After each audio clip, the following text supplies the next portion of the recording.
गौरी कव्वी की शादी हुए काफी समय हो गया था, परंतु अभी तक गौरी कव्वी के यहाँ कोई संतान ना थी। पहले तो उसका पति कालू कौवा उससे बहुत प्यार करता था, परंतु अब उसका पति भी उसे हर समय बांझ होने के ताने देता रहता था।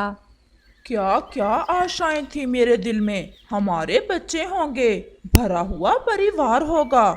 मुझे क्या पता था कि तुम बांझ हो और मैं एक बांझ कौवी को ब्याह कर ले आया हूँ। संतान का होना या ना होना मेरे बस की बात थोड़ी है। अगर हमारे भाग्य में संतान हुई तो भगवान हमें जरूर देगा। अब जाओ और अपना भोजन ले आओ। मैं कहाँ से भोजन ला ला कर पेट भरूं तुम्हारा। पति जी, सबके पति ही भोजन लाते हैं, आप कौन सा अकेले मेरे लिए भोजन लेकर आते हो। एक बार कहा कि जाओ, आज के बाद अपना भोजन तुम खुद ही लाया करोगी। वो गौरी कव्वी वहाँ से जाने ही वाली थी कि वहाँ कालू कव्वे का मामा जी आ जाता है। आए आए मामा जी, आज बिना बताए ही कैसे आना हुआ। एक जरूरी काम से आया हूँ। ये बताओ कि तुम्हारी पत्नी के कोई अंडा हुआ अभी तक या नहीं।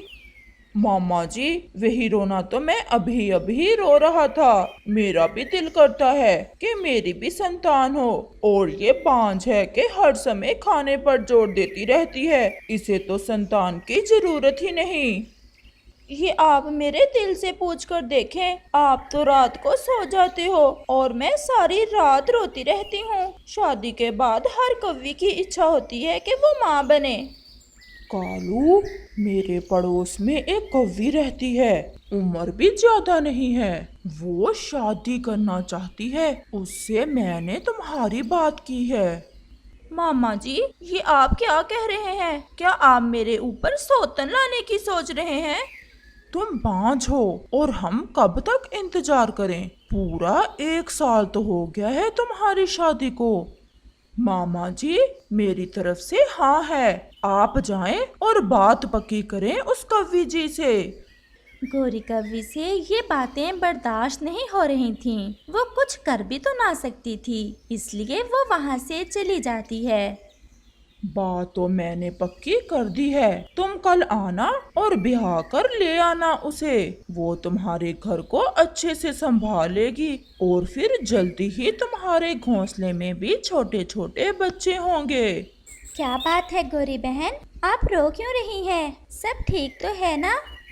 चिड़िया बहन, संतान का ना होना पक्षियों की बस की बात तो होती नहीं। कालू हर समय मुझे बाज बाज कहता रहता है और अब तो वो मेरा भोजन भी नहीं लेकर आता।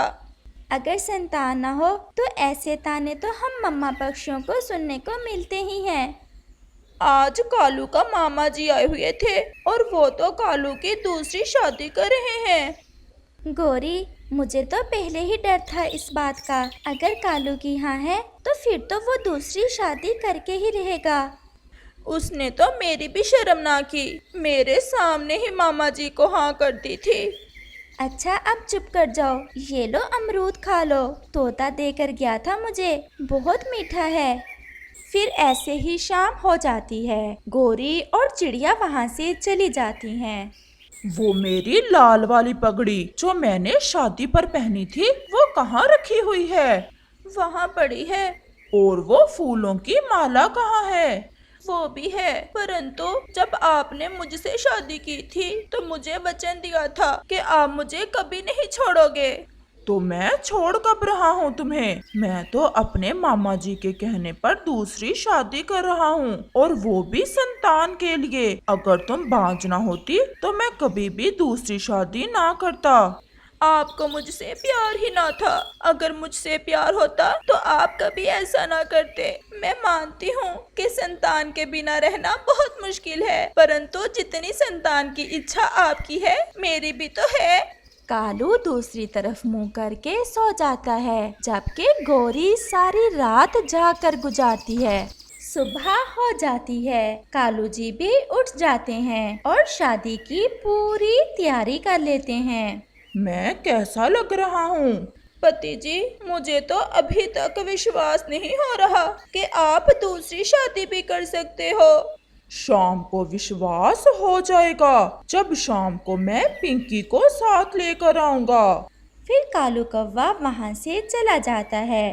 वो तो कुछ ज्यादा ही तेज उड़ रहा था। उसे तो दूसरी शादी का कुछ ज्यादा ही शौक हो रहा था। आओ भी कालू, तुम तो सुबह सुबह ही आ गए हो।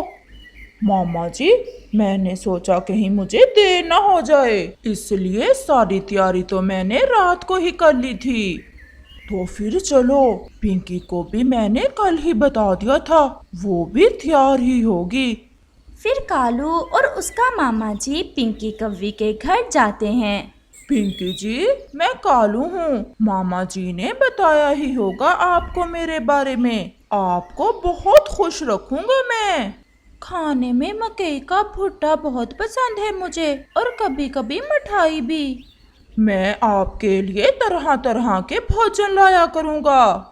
अगर ठीक से रहे तो रखना उस बुढ़ी कौवी को, लड़ाई करे तो भगा देना, और हाँ, उसे कहना कि अपना भोजन भी खुद ही लाया करे।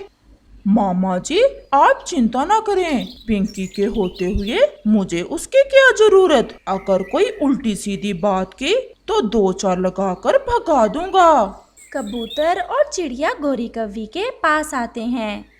गौरी बहन, आज मैंने देखा कालू दुल्हा बने कहीं जा रहा था। कबूतर और चिड़िया, मैं तो लुट गई। वो दूसरी शादी करने गया हुआ है और शाम को नई पत्नी को साथ ही लेकर आएगा। मरे उसका बुढ़ा मामा जिसने दूसरी शादी करवाई उस कालू की। गौरी बहन, मैं आपको यही समझाने आई हूँ कि अब ज्ञान से काम लेना और लड़ाई ना करना। अगर ऐसे लड़ाई करोगी तो कालू आपको घर से निकाल देगा। अब इस उम्र में कहाँ जाओगी? ये पापा पक्षी तो दूसरी शादी खुशी से कर लेते हैं और पहले वाली को तो फिर वो बोझ समझते हैं। मैं समझती हूँ चिड़िया बहन, जिंदगी भी तो गुजारनी है। मैं किसी बात पर भी लड़ाई नहीं करूँगी। वो ऐसे बैठे हुए थे कि कालू कौवा भी अपनी पत्नी को साथ लेकर आ जाता है। अच्छा ही हुआ चिड़िया और कबूतर, तुम भी यही हो। मेरी शादी की मिठाई खाते जाना। शक्ल से तो नहीं लगता कालू तुमने शादी संतान के लिए करवाई है। मुझे तो लग रहा है बहुत शौक था तुम्हें दूसरी शादी का। हम नहीं खाते तुम्हारी मिठाई। ऐसा कहते हुए चिड़िया और कबूतर वहाँ से चले जाते हैं। भोजन लाऊं आपके लिए? सोतन जी हो आप क्या मेरी? मैं पहले तो बहुत गुस्से वाली थी, अब मुझे सब बर्दाश्त करना होगा। मैं सब करूँगी कालू, परंतु मुझे घर से ना निकालना। मैं अगर अपनी माँ के पास गई तो मेरी माँ तो जीते जी मर जाएगी। तो फिर जाओ और अपनी सोतन के लिए भोजन लेकर आओ। फिर गौरी कौवी वहाँ से चली जाती है। वो टूटे हुए दिल के साथ उड़ी जा रही थी। एक मम्मा पक्षी अपनी सोतन को कैसे बर्दाश्त कर सकती है। वो नदी पर जाती है और वहाँ बैठकर रोने लग जाती है। कबूतर जो पास में बैठा हुआ था गौरी को देख वहाँ आ जाता है। गौरी, चुप कर जाओ। 1-2 दिन की बात होती तो तुम रोती, अब तो सारी जिंदगी उस सोतन के साथ ही गुजरेगी तुम्हारी। मुझे दुख तो इस बात का है कि कालू मुझे नफरत से बुलाता है, हर बात पर मेरी इंसल्ट करता है। कबूतर के पास कुछ मकई के दाने थे। वो दाने कबूतर कौवी को दे देता है। कबूतर भैया, मुझे माफ कर देना, मैंने कई बार आपकी बेइज्जती की, परंतु आप सब फिर भी मेरा इतना ख्याल रखते हो। आप ये दाने खा लें, मुझे पता है आपने सुबह से कुछ भी नहीं खाया। गौरी वो मकई के दाने खा लेती है। अब मुझे जाना होगा, मुझे अपने पति और सोतन जी के लिए भोजन की खोज भी करना है। गौरी जैसे ही उड़ने लगती है उसे चक्कर सा आता है और साथ ही उसका जी मचलाता है और वो फिर से बैठ जाती है। चिड़िया भी वहाँ आ जाती है। कबूतर भैया, क्या हुआ गौरी को? मेरे पास कुछ दाने मकई के थे, वो कबूतर ने मुझे दे दिए। बस मैंने खा ही थे कि चक्कर सा आ गया और जी मचलाने लग गया। गौरी, आपको बधाई हो। ये तो बहुत खुशी की बात है। आपको अंडा होने वाला है। आप गर्भवती हो। मैं जब पहली बार माँ बनी थी तो मेरे साथ भी यही सब हुआ था। ये सुनकर गौरी की तो खुशी से चीख ही निकल जाती है। चिड़िया बहन, क्या सच में मैं माँ बनने वाली हूँ? इस कहानी का अगला भाग देखने के लिए कल तक इंतजार करें। और ये वाला भाग आपको कैसा लगा है हमें कमेंट करके जरूर बताना। दूर किसी जंगल में एक रानो चिड़िया रहती थी। वो बहुत अच्छी चिड़िया थी। वो बहुत मेहनती चिड़िया थी। उसने अपना घर भी बहुत सुंदर बनाया हुआ था। वो सारा दिन काम करती और शाम को अपने घर में आकर उसे बहुत शांति मिलती। ऐसे ही वो एक दिन सोने की तैयारी कर रही थी कि उसके दरवाजे पर कोई दस्तक देता है। ये इस समय कौन आ गया? एक बार देख लेती हूँ कि कहीं किसी को मेरी मदद की जरूरत ना हो। और फिर रानो चिड़िया दरवाजा खोल देती है। सामने कालू कौवा और गोरी कव्वी खड़े थे। आप दोनों इस समय सब ठीक तो है ना? रानो, कुछ भी ठीक नहीं है। वो हमारा घर टूट गया है। मैं और गोरी तो इसके मैके गए हुए थे। जब वापस आए तो घर टूटा पड़ा था। अब इस रात के समय में तो हम अपना घर बना नहीं सकते। सुबह को ही घर बनाने का काम शुरू करेंगे। रानो प्लीज, हमें आज की रात अपने घर में रहने दो। हम सुबह होते ही यहाँ से चले जाएंगे। अच्छा, ये बात है तो आ जाओ, लेकिन सुबह होते ही अपने घर का काम शुरू कर लेना। हाँ हाँ रानो, तुम चिंता ना करो। हम सुबह होते ही अपने घोंसले का काम शुरू कर देंगे। तुम एक नेकी और कर दो, कुछ खाने को ही दे दो। भूख बहुत लग रही है। और फिर रानो चिड़िया उन्हें खाने को भोजन दे देती है और फिर वो सब सो जाते हैं। अगली सुबह रानो चिड़िया मुंह अंधेरे ही उठ जाती है, जबकि कालू कौवा और गोरी कव्वी अभी तक सो रहे थे। कालू भैया, अब आप उठ जाएं, सुबह हो गई है। अब आपको जाना चाहिए और अपने घोंसले का काम शुरू कर देना चाहिए। रानो चिड़िया, बस उठने ही वाला हूँ। कल दूसरे जंगल से सफर करके आया था, इसलिए थकावट कुछ ज्यादा ही हो गई है। तुम जाओ, मैं भी गोरी को उठाकर अभी चला जाता हूँ। और फिर रानो चिड़िया चली जाती है और कालू कौवा फिर से सो जाता है।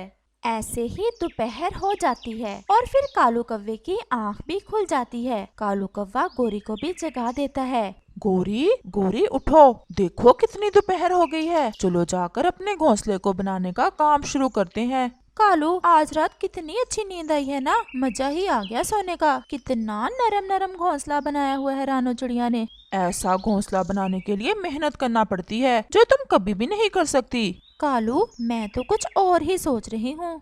अब क्या सोच रही हो? कहीं इस घर पर कब्जा करने का इरादा तो नहीं है तुम्हारा? कालू, तुम्हें मेरे मन की बात का कैसे पता चल गया? मैं तो तुम्हारी रग रग से वाकिफ हूँ। तो फिर तुम्हारा क्या ख्याल है? वैसे मेरा भी वही ख्याल है जो तुम्हारा है। तो फिर हमें क्या जरूरत पड़ी है बाहर जाने की? चलो दरवाजा लॉक कर दो। दाना तो पड़ा ही है चिड़िया का। हम थोड़ा सा सो लेते हैं और जब चिड़िया आएगी तो हम दरवाजा ही नहीं खोलेंगे। और फिर कालू कौवा और गोरी कव्वी सो जाते हैं। ऐसे ही शाम हो जाती है। रानो चिड़िया भी दाना ढूंढकर आ जाती है। रानो चिड़िया जब आती है तो दरवाजा अंदर से लॉक था। रानो चिड़िया दरवाजा जोर से बजाती है। गोरी, लगता है रानो आ गई है। तुम ठहरो, मैं अभी इसे भगाती हूँ यहाँ से। और गोरी कव्वी खिड़की से रानो को कहती है, क्यों भी चिड़िया, क्या बात है? क्यों दरवाजा ऐसे बजा रही हो? तोड़ना है क्या? रानो चिड़िया तो गोरी की बात सुनकर हैरान रह जाती है। गोरी, दरवाजा खोलो, मैंने अंदर आना है और तुम अभी तक गए नहीं। क्यों? हम क्यों जाएं अपना घर छोड़कर? गोरी, ये तुम क्या कह रही हो? ये मेरा घर है। तुम जल्दी से दरवाजा खोलो, वरना मैं सब पक्षियों को इकट्ठा कर लूंगी। जिसे भी इकट्ठा करना है कर लो, ये हमारा घर है। गोरी प्लीज, इतना जुल्म ना करो मेरे साथ। बाहर ठंड भी बहुत ज्यादा है, तो मुझे अंदर आने दो। लेकिन गोरी कव्वी रानो चिड़िया की एक नहीं सुनती। रानो चिड़िया तो बेचारी बस बंद दरवाजा देखती रह जाती है। रानो चिड़िया इस समय बहुत बेबस थी। वो ऐसे ही वहाँ से थोड़ा दूर एक पेड़ के नीचे बैठ जाती है। उस पेड़ के पास ही एक तरबूज की बेल थी, जिस पर 2 तरबूज लगे हुए थे। चिड़िया, तुम उदास क्यों बैठी हो? वो कालू और गोरी ने मेरा घर मुझसे छीन लिया है। अब आप ही बताएं, मैं क्या करूं? सर्दी भी इतनी ज्यादा है, मैं रात कैसे गुजारूंगी? चिड़िया, क्या मैं तुम्हारी मदद कर सकता हूँ? आप मेरी मदद कैसे कर सकते हैं? आप तो एक तरबूज हैं। रानो चिड़िया, ये जो मेरे साथ तरबूज पड़ा है, तुम चाहो तो इसे अपना घर बना सकती हो।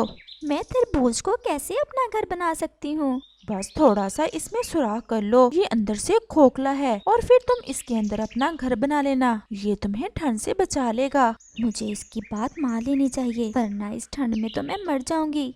और फिर चिड़िया उस तरबूज के अंदर एक सुराख करती है। वो तरबूज तो अंदर से सच में खोखला था और उसके अंदर नरम नरम घोंसला भी था। रानो चिड़िया उस तरबूज के अंदर चली जाती है। रानो चिड़िया को तरबूज के अंदर बहुत ज्यादा गर्माइश मिलती है और वो आराम से सो जाती है। अगली सुबह रानो चिड़िया फिर जल्द ही उठ जाती है और दाने की तलाश में निकल जाती है। दूसरी तरफ कालू कौवा और गोरी कौवी भी रानो चिड़िया के घोंसले में बहुत मौजें कर रहे थे। कालू, देखा मैंने रानो चिड़िया को कैसे डराया? वो दोबारा नहीं आई हमसे अपना घर वापस लेने। गोरी, वैसे तुम हो बड़ी शैतान, दूसरों की चीजों पर कब्जा करना तो कोई तुमसे सीखे। अब चलो थोड़ा बहुत भोजन भी ढूंढ लाए। रानों का जमा किया हुआ भोजन तो तुम एक ही दिन में खत्म कर चुकी हो। कालू, मेरे खाने पे ना नजर रखा करो, पहले ही मैं बहुत कमजोर होती जा रही हूँ। और फिर वो दोनों भोजन की तलाश में चले जाते। वो दोनों उसी पेड़ के पास चले जाते हैं जिसके नीचे रानो चिड़िया का तरबूज वाला घर था।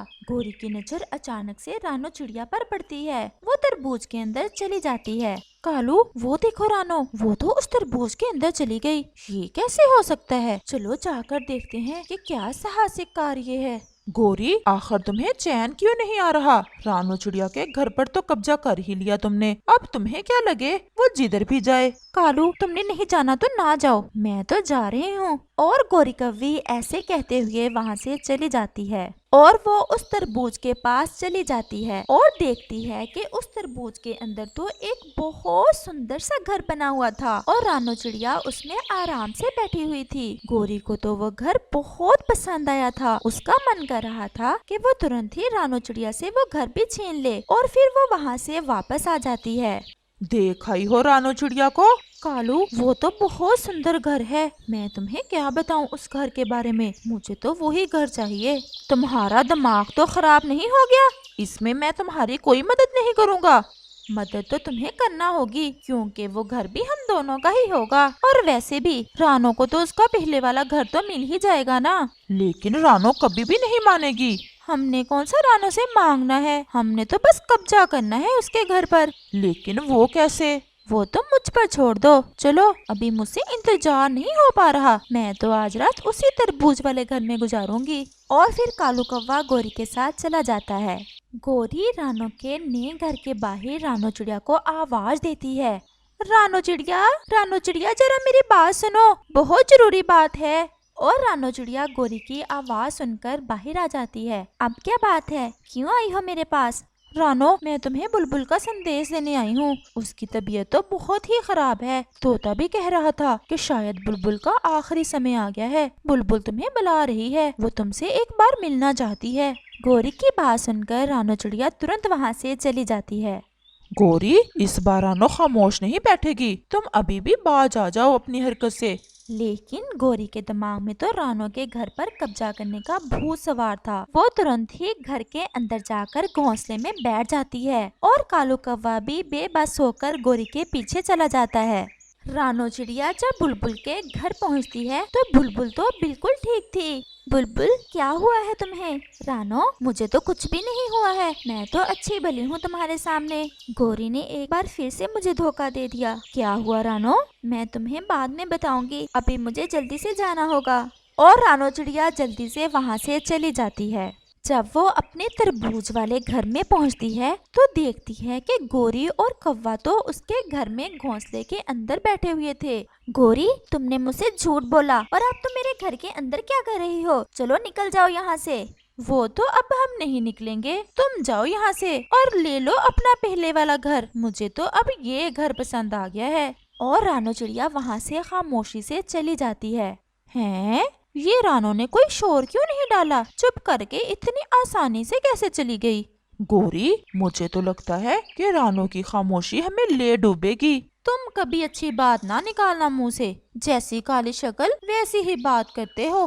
और कालू कौवा खामोश हो जाता है और फिर ऐसे ही रात हो जाती है और साथ में गहरे बादल भी आ जाते हैं और देखते ही देखते तेज बारिश शुरू हो जाती है। रानो चिड़िया तो अपने घर में बैठी बारिश के मजे ले रही थी, जबकि ज्यादा बारिश होने के कारण जमीन पर हर तरफ पानी ही पानी हो जाता है, जिस कारण तरबूज वाला घर पानी के ऊपर तैरने लगता है। गोरी की तो चिंखें निकल रही थी। देखते ही देखते वो तरबूज पानी में डूब जाता है और जालम अपने अंजाम को पहुंच जाता है। इस कहानी से हमें सीख मिलती है कि हमें कभी भी किसी की चीज पर कब्जा नहीं करना चाहिए, क्योंकि बुरे काम का अंत भी बुरा ही होता है।